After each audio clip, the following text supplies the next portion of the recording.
And now we're going to take it over to Andrea for a UI7 news update.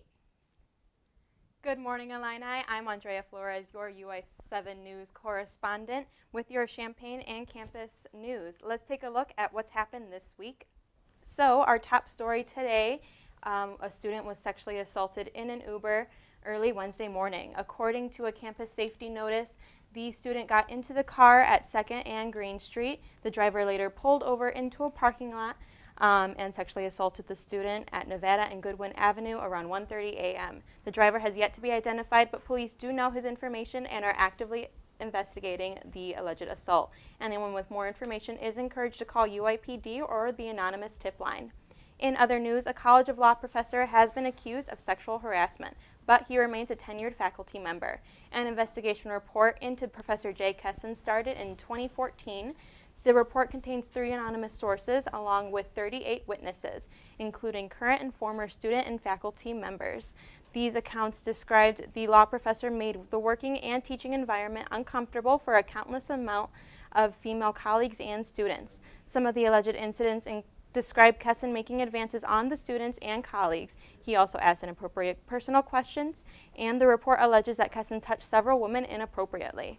Investigators concluded that while Kesson's conduct was inappropriate, the actions do not meet the university's standards for a violation of the sexual misconduct policy.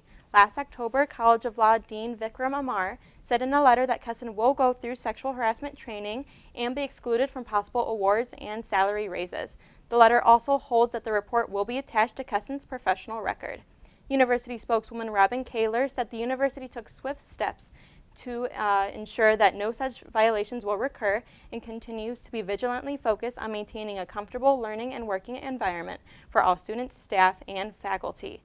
But some say that Kesson's punishment is not severe enough, as he is still a professor here at the university.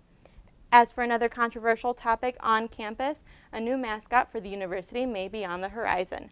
On Monday, the University Senate voted 64-29 in favor of a resolution that supports an initiative from Chancellor Jones to move forward past former mascot Chief Illini Wick.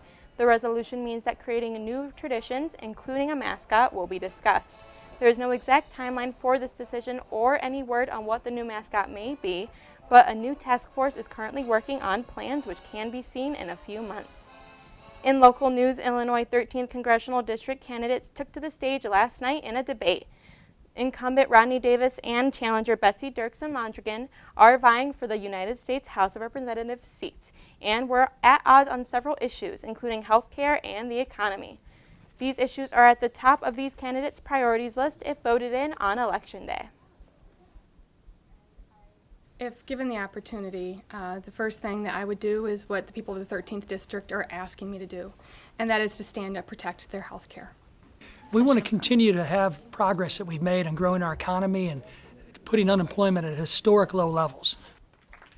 You can watch the debates now on WILL's Facebook page, and you can vote for either of these candidates if you're registered in Champaign County. Speaking of which, early voting begins on campus at the Illini Union next Thursday. Looking ahead this weekend, the Fighting Illini are away this weekend, taking on the Badgers at the University of Wisconsin in Madison. Our team faced quite a loss last weekend during the homecoming game, falling to Purdue University 46-7, leaving us 3-3 for the season. You can cheer on the Illini and catch tomorrow's game on FS1 at 2:30. That's all for your UI7 News Recap. Thanks for joining me.